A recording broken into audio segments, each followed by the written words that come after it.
Hello students, how are you? Welcome to my channel educational scholar.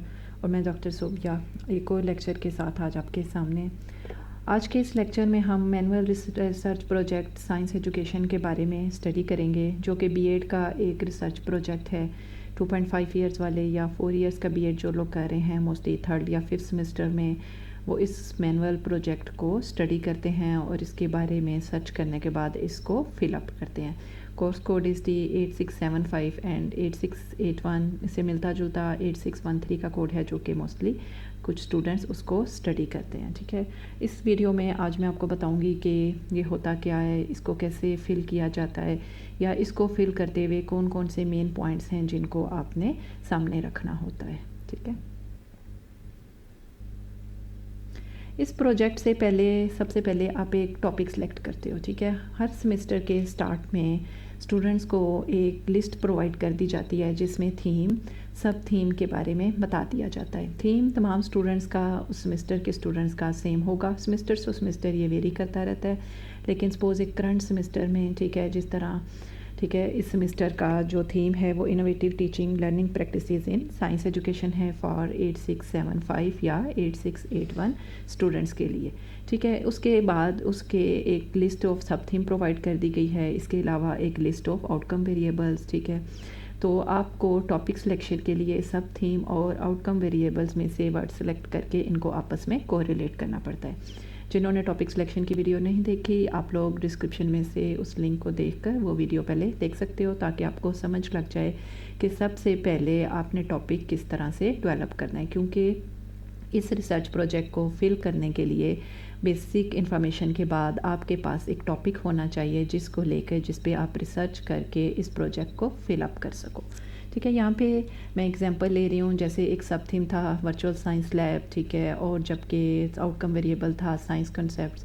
इन दोनों को आपस में को रिलेट करते हुए एक टॉपिक डेवलप किया गया, effect of virtual science labs in developing different science concepts among students at secondary level. जब इस मैनुअल रिसर्च प्रोजेक्ट को आप स्टार्ट करोगे, सबसे पहले ये पेज सामने आएगा। यहाँ पे आपने अपना name, roll number, registration number, यहाँ पे रीजन मीन्स के रावलपिंडी, सरगोदा, गिलगित, जहाँ से भी, सियालकोट, जहाँ से भी जो भी रीजन है जहाँ से आप बीएड कर रहे हो वो रीजन आप लिखोगे। सेमेस्टर आपका, ठीक है, 3rd semester, 5th semester. Theme, ठीक है, जैसे इस सेमेस्टर का 8675 का जो थीम है इनोवेटिव टीचिंग या learning practices in science education लिखोगे। सब थीम, ठीक है, ये तमाम स्टूडेंट्स का एक दूसरे से वेरी करेगा। जो भी आपसे टॉपिक से रिलेटेड आपका सब थीम होगा, यहाँ पे आप वो लिखोगे। जैसे in current case it's virtual science labs, और यहाँ पे आप टॉपिक लिख लोगे effect of virtual science labs in developing different science concepts among students at secondary level. Next page में एक डिक्लेरेशन फॉर्म आता है। डिक्लेरेशन फॉर्म का मतलब है कि जब आप इस फॉर्म को फिल करते हो, ठीक है, तो आप इस चीज़ को करते हो कि मैंने ये जो मैनुअल प्रोजेक्ट है ये कहीं से कॉपी पेस्ट नहीं किया, या ये किसी के अगेंस्ट नहीं है, या इसमें कोई ऐसा मवाद नहीं है कि जो किसी के ख़िलाफ़ जा रहा हो। ठीक है, और यह मैंने जो कुछ भी किया है मैं खुद किया है और मैं इस चीज़ के लिए रिस्पॉन्सिबल हूँ। इसमें सबसे पहले आई यानी आप अपना नाम, डॉटर, सन ऑफ, फादर, ठीक है, या गार्डियन के नाम, roll number, then registration number, then आपका अगर 2.5 या 4 ईयर बीएड प्रोग्राम जो भी आप कर रहे हो उसको टिक करोगे। देन प्रोजेक्ट इंटाइटल्ड मीन्स जो आपका टॉपिक है, ठीक है, जो पीछे भी आपने देखा वही टॉपिक यहाँ पे लिख दोगे। जैसे effect of virtual science labs, ठीक है, ये आप लिख के फिर आप ये फिल कर रहे होते हो जिस तरह इसमें लिखा है कि ये मेरा ओरिजिनल वर्क है और ये पहले किसी ने सबमिट नहीं किया और ना ही सपोज पब्लिश हुआ है और ना ही मैंने कहीं से इसको कॉपी पेस्ट किया है। ठीक है, यहाँ पे आप अपने सिग्नेचर कर सकते हो, ठीक है, अपना नेम लिख सकते हो, और जिस दिन ये डिक्लेरेशन फॉर्म फिल कर रहे हो वो डेट आप यहाँ पे लिख सकते हो। ठीक है, that you are responsible for this manual work.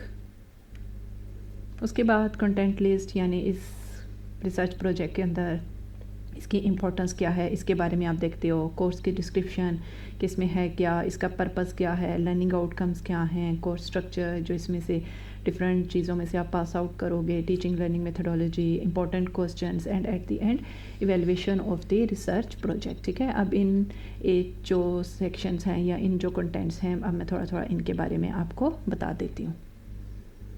First of all, need and importance of this course. ठीक है, रिसर्च क्या है, जब आप किसी चीज़ को सॉल्यूशन फाइंड आउट करते हो इन the field of education, educational research, जिसमें आप विद इन द स्कूल्स या विद इन क्लासरूम या किसी इंस्टीट्यूशन के अंदर किसी प्रॉब्लम का सॉल्यूशन फाइंड आउट करते हो। और इसमें एक ये सिस्टमेटिक इवेंट है, यानी आप इसमें सिस्टमेटिक वे में, एक लॉजिकल वे में चीज़ों का सॉल्यूशन फाइंड आउट करते हो। सपोज़ कोई प्रॉब्लम आपके सामने है, जैसे यहाँ पे एक एग्जांपल हमने ले ली कि हमने वर्चुअल साइंस लैब्स का साइंस कंसेप्ट्स की डेवलपमेंट की तरफ इफेक्ट चेक करना है, तो एजुकेशनल रिसर्च में आप इसके लिए डिफरेंट मेथड्स डेवलप करोगे कि आप किस तरह से इस चीज़ को इन्हेंस कर सकते हो। So there is need to explore new dimensions of knowledge of science to improve the education. यानी जब हम टॉपिक सेलेक्ट करते हैं तो हम ऐसी प्रॉब्लम सेलेक्ट करते हैं कि जिसका हम एक इम्प्लीमेंटेड सॉल्यूशन फाइंड आउट कर सकें, जो लेटर ऑन आपके लिए क्या कर सके कि कोई ना कोई फ़ायदेमंद भी हो सके। Course description, purpose of the research project, ठीक है, जो इनरोल्ड है कि उन्हें पता चले कि रिसर्च होती क्या है। जब एक प्रॉब्लम देखेंगे within the field of education तो फिर वो उसको सॉल्व करने की कोशिश करेंगे। How the steps of the research process are interlink, किस तरह से जो डिफरेंट स्टेप्स हैं या डिफरेंट क्वेश्चंस हैं या रिसर्च के डिफरेंट पॉइंट्स हैं वो एक दूसरे से इंटरलिंक होंगे। अंडरस्टैंडिंग, यानी रिसर्च में यह होता है कि आप एग्जिस्टिंग नॉलेज को मज़ीद एक्सप्लोर करते हो, ज़्यादा बेटर करते हो, यानी it's add contribution to the existing body of knowledge. यानी जो अभी आपकी इन्फॉर्मेशन है, जब आप एक प्रॉब्लम फाइंड आउट करते हो, उसको सॉल्व करना चाहते हो, उसकी इम्प्लीमेंटेशन करना चाहते हो, ऑथेंटिक सोर्सेज ऑफ नॉलेज से उसके डिफरेंट वेज फाइंड आउट करते हो, ठीक है, तो आपके नॉलेज में भी इजाफा होता है। ठीक है, purpose of research project is to engage research action research, ठीक है, यानी इसमें आप एक्शन रिसर्च की तरफ तवज्जो देते हो। रिसर्च की डिफरेंट टाइप्स हैं, बेसिक, अप्लाइड, एक्शन, लेकिन रिसर्च मैनुअल की सॉल्व करने के लिए आप एक्शन रिसर्च को सामने रखते हो because it's an action kind of research. Action research mean जिसमें आप चीज़ों को बाकायदा इम्प्लीमेंट करके फाइंड आउट करोगे। So follow all steps of the action research and make them available to develop action plan, यानी एक प्रॉपर सिस्टमेटिक वे में एक साइंटिफिक नॉलेज की बेस पे ऑब्जर्वेशन से स्टार्ट करके आप कंक्लूजन तक मूव करते हो। आउटकम्स, ठीक है, आपको पता होना चाहिए इंपॉर्टेंस क्या है एक्शन रिसर्च की। एजुकेशनल प्रॉब्लम, ठीक है, टीचिंग के दौरान, ठीक है, क्लासरूम के अंदर या लेबॉर्ट्री के अंदर या किसी इंस्टीट्यूशन के अंदर कौन सी प्रॉब्लम्स थी और आप उनको कैसे सॉल्व कर सकते हो, यानी प्रैक्टिकल इम्प्लीकेशंस कैसे उनकी होंगी। आप डिफरेंट टूल्स को यूज़ करते हुए, for example observation, questionnaire, interview, discussion, जो भी मेथड, ठीक है, डिफरेंट मेथड्स, एक मेथड भी और मल्टीपल मेथड्स भी अपनी स्टडी के अंदर यूटिलाइज़ कर सकते हो और डिफरेंट प्रॉब्लम्स का सलूशन फाइंड आउट कर सकते हो। रिव्यू ऑफ लिटरेचर, यानी अपनी प्रॉब्लम को सॉल्व करने के लिए इससे पहले जो काम हो चुका है आप उसके बारे में भी स्टडी करते हो। Some more as review of literature to find the gap for identifying problem के पहले इसके बारे में किस तरह से लोगों ने स्टडी किया, उन्होंने इसको किस तरह से सॉल्व करने की कोशिश की, फर्दर आप इस किस तरह से इम्प्लीमेंटेशन कर सकते हो। साइंटिफिक प्लान, यानी आप चीज़ों को ऑब्जर्व करोगे, हाइपोथेसिस, देन एक मेथडोलॉजी डेवलप करोगे, एक्सपेरिमेंट्स किए जाएंगे, एट दी एंड आप रिजल्ट्स दोगे, समराइज़ करोगे, कंक्लूजन दोगे, फ्यूचर पर्सपेक्टिव्स भी कुछ केसेस में सीख सकते हो। डिफरेंट वेरिएबल्स जो आपके रिसर्च में इन्वॉल्व होंगे उनको आप एक्सप्लेन करोगे, जैसे जो टॉपिक में एग्जांपल ले रही हूँ इसमें वर्चुअल साइंस लैब का साइंस कॉन्सेप्ट सेकंड वेरिएबल है, तो इन दोनों वेरिएबल्स का हम आपस में इंटरलिंक फाइंड आउट करेंगे और ये कैसे चीज़ों को बेटरमेंट की तरफ मूव करने में हेल्प कर रहे हैं बाय यूजिंग डिफरेंट सोर्सेज। जब आपको डाटा आ जाएगा, ठीक है, तो आप उसकी बेस पे रिज़ल्ट दोगे, उसके बाद कोई कंक्लूजन लिखोगे, समरी लिखोगे, रिसर्च प्रोजेक्ट डेवलप करोगे, यानी इस मैनुअल के अंदर जो डिफरेंट क्वेश्चंस हैं 1 to 14 आप उन्हें सॉल्व करोगे, ठीक है। रिव्यू ऑफ लिटरेचर के अंदर आप चीज़ों को साइट करोगे इन APA स्टाइल, और इसके अलावा ओवरऑल भी जो फॉर्मेट होगा रिसर्च को मैनुअल को लिखने का उसको भी फॉलो करोगे, और APA मैनुअल के फॉर्मेट के मुताबिक आप आखिर में रेफरेंसेस की एक लिस्ट भी प्रिपेयर करोगे, ठीक है। वो वीडियो भी आपको मिल जाएगी, ठीक है, डिस्क्रिप्शन में लिंक मौजूद होगा। नेक्स्ट जी, कोर्स स्ट्रक्चर, इसमें 3 क्रेडिट आवर कोर्स है, ठीक है। 3 डेज़ की कंपलसरी वर्कशॉप थी जब फेस टू फेस हो रही थी, अब चूँकि तमाम वर्कशॉप्स ऑनलाइन शिफ्ट हो चुकी हैं, इसलिए इस टाइम 6 डेज़ की आपकी वर्कशॉप है, 2 hours daily, total 12 hours workshop. 80% attendance submit यानी ज़रूरी है, ठीक है। अप्रूवल ऑफ टॉपिक होनी चाहिए एंड सब थीम, ठीक है, फ्रॉम गिवन थीम, यानी सबका थीम सेम होगा, सब थीम डिफरेंट होगा और आपका टॉपिक एक अप्रूव हो जाना चाहिए, यानी आपको पता होना चाहिए कि आपने इसके ऊपर काम करना है, ठीक है। उसके बाद क्या होगा कि इन 6 डेज़ की वर्कशॉप के बाद आप 9 मीटिंग्स रख सकते हो सुपरवाइज़र के साथ, जिसमें आप जो भी साथ साथ मैनुअल फिल कर रहे होगे उनके बारे में डिस्कस कर सकते हो। सुपरवाइज़र तमाम स्टूडेंट्स को गाइड करेगा कि आपने किस तरह से काम करना है। वही सुपरवाइज़र आपको क्वालिटी ऑफ वर्क को चेक करेगा, ठीक है। 100 में से आपको आखिर में मार्क्स दे दिए जाएंगे और आखिर में जो रेफरेंसेस हैं उनको लिखने के लिए APA स्टाइल को फॉलो किया जाएगा। इसका प्लेजरिज्म चेक हो सकता है, ठीक है, यानी आपने ऑलरेडी मटेरियल से आपने इसको कॉपी पेस्ट ना किया हो। ज़ाहिर है रिव्यू ऑफ लिटरेचर में आप ऑलरेडी एग्जिस्टिंग मटेरियल के बारे में ही कलेक्शन करते हो, लेकिन आप उसको जब अपने वर्ड्स में लिखोगे तो उसमें जो प्लेजरिज्म या कॉपी पेस्ट इफेक्ट है वो ख़त्म हो जाता है। 90% अलाउ है फॉर दोज वर्ड्स जो बिल्कुल भी टोटली चेंज नहीं हो सकते। और all research must be written on this basis provided in this manual, यानी इस मैनुअल में स्पेसिफिक जो क्वेश्चंस दिए गए हैं और उनको हर क्वेश्चन के साथ स्पेस प्रोवाइड कर दी गई है। उसी क्वेश्चन के अंदर उसी स्पेस प्रोवाइडेड स्पेस के अंदर आपने उसके आंसर को फिलअप करना है, ठीक है। इंग्लिश लैंग्वेज में सिर्फ लिखी जाती है, ठीक है। कोऑर्डिनेटर जो है वो आपको एक्सप्लेन करेगा, वो आपके सुपरवाइज़ करेगा साथ साथ सारी चीज़ों में। अब जिस तरह ये आपका ऑनलाइन है तो आप हैंड रिटन करके फिर स्कैन करके भी इसको अपलोड कर सकते हो, और इसके अलावा ऐसा भी हो सकता है कि आपके पास टाइप का ऑप्शन भी मौजूद है। आप इस मैनुअल को टाइप करोगे और फिर जो है अपने ID के ऊपर अपलोड कर दोगे। जब भी आपका ये मैनुअल से पहले, ठीक है, ये आपकी वर्कशॉप स्टार्ट होनी पड़ती है, ठीक है, तो आपको एक लिस्ट प्रोवाइड कर दी जाती है जिसमें आपका थीम, लिस्ट ऑफ सब थीम्स, ठीक है, या आउटकम वेरिएबल्स की लिस्ट जो है वो आपको प्रोवाइड कर दी जाती है। फिर उन्हीं सब थीम और उन्हीं आउटकम वेरिएबल्स को माइंड में रखते हुए आप टॉपिक को डेवलप करते हो और फिर उस टॉपिक के बारे में रिसर्च में यानी पूरे मैनुअल के अंदर आप काम करते हो। जब एक दफ़ा आपका टॉपिक अप्रूव हो जाता है तो फिर ये चेंज नहीं होता। इन अंदर के ओनली इन स्पेसिफिक केसेस कोई जेन्युइन प्रॉब्लम हो, ठीक है, वो उसी टॉपिक के साथ फिर आपको काम करना पड़ता है। और दूसरा थीम सब थीम के बारे में ये भी माइंड में रखना है कि हर सेमेस्टर में एक सेपरेट लिस्ट जो है वो थीम और सब थीम की प्रोवाइड की जाती है जो उसी सेमेस्टर के लिए इम्प्लीमेंट होगी। नेक्स्ट, जब आपकी वर्कशॉप स्टार्ट होती है, ठीक है, टॉपिक्स के बारे में डिस्कशन करते हो। आपको शुरू में एक्शन रिसर्च के बारे में, एक्शन रिसर्च उसके अंदर कौन कौन से स्टेप्स हैं, फिर इसके बाद थीम और सब थीम की डिस्कशन की जाती है। APA मैनुअल में आपने किस तरह रिव्यू ऑफ लिटरेचर के अंदर उनको किस तरह से साइट करना है, जब आपने एट दी एंड फुल में रेफरेंसेस लिखने हैं उनको किस तरह से लिखना है।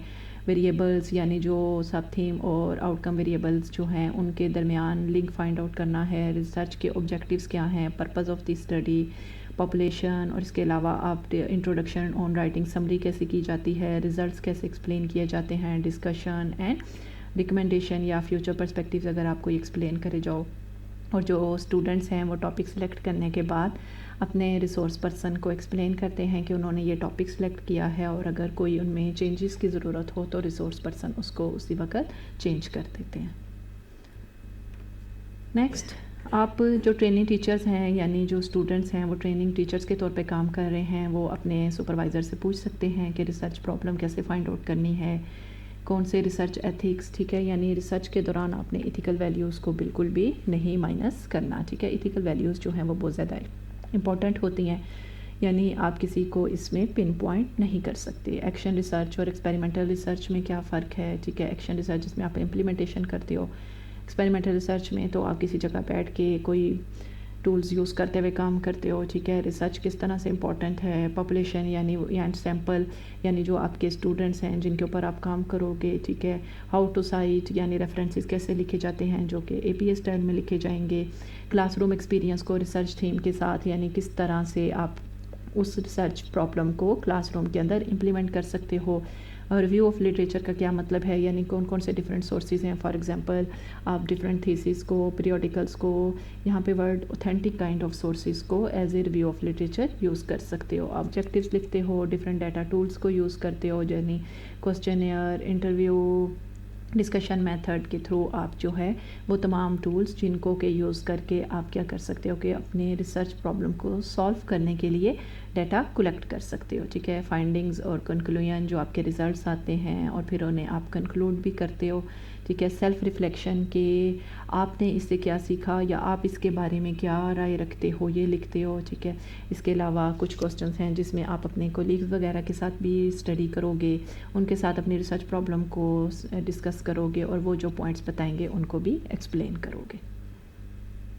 इवेलुएशन, ठीक है, जब आपका 1 to 2 मंथ्स के बाद आपका ये रिसर्च प्रोजेक्ट 14 क्वेश्चंस कंप्लीट हो जाएंगे तो इसकी इवेलुएशन की जाती है। सुपरवाइज़र्स जो हैं, ठीक है, या जो कोऑर्डिनेटर्स हैं वो यूनिवर्सिटी की तरफ से सिलेक्ट किए जाते हैं। वो आपको हर क्वेश्चन के एक स्पेसिफिक मार्क्स हैं, ठीक है, 100 में से आपकी मार्किंग की जाती है। Project manual will be evaluated against total marks of 100, ठीक है, और 50% जो हैं वो इसके आपके पासिंग मार्क्स हैं। इसमें accuracy, relevance to the topic, quality, language, ये तमाम चीज़ें जो हैं वो इम्पोर्टेंट रोल प्ले करती हैं, ठीक है। उसके बाद research project submission approval form, इसमें शुरू में वही प्रोजेक्ट इंटाइटल्ड जो आपका टॉपिक है आप उसे लिख देते हो। Submitted by student name, roll number, registration, BEd का ईयर आप सिलेक्ट करोगे, ठीक है। अंडर माय सुपरविजन, यानी ये आपकी एक सबमिशन फॉर्म बाय सुपरवाइज़र है कि उन्होंने मेरे अंडर काम किया। तो ऑनलाइन के केस में, ठीक है, अगर सिग्नेचर नहीं पॉसिबल तो आप यहाँ पे अपना जो भी सुपरवाइज़र है उसका नाम लिख सकते हो। टॉपिक अप्रूवल, ठीक है, यानी जब आपका टॉपिक अप्रूव हो जाता है तो आप इस फॉर्म को फिल कर सकते हो जिसमें name of the student, then roll number, registration number, programme that is BA, ठीक है, सुपरवाइज़र नेम जिस सुपरवाइज़र के अंदर आप काम कर रहे हो, थीम ओवरऑल जो सेम है, सब थीम, ठीक है। यहाँ पे जो मैंने करंट एग्जाम्पल लिया उसके मुताबिक फिलिंग भी कर दी है, ठीक है, ये आप लिख लेते हो, ठीक है। और उसके बाद क्या होता है कि कोऑर्डिनेटर वगैरह के सिग्नेचर हैं, लेकिन जो भी आपका रिसोर्स पर्सन है यहाँ पे आप उसका नाम लिख लेते हो, ठीक है। That was all about the main points, ठीक है। कमिंग वीडियोस में मैं आपको बताऊंगी, आप देख सकते हो लिंक आपको वीडियो मिल जाएंगे जिसमें कि 1 by 1 क्वेश्चंस के बारे में एग्जांपल के साथ कि हम उनको कैसे सॉल्व कर सकते हैं और कैसे अपना मैनुअल कंप्लीट करके आप इसे हल कर सकते हो, ठीक है। अगर वीडियो अच्छी लगी हो तो please like, share and subscribe ज़रूर कीजिएगा, ठीक है। नेक्स्ट वीडियो तक के लिए अल्लाह हाफिज़।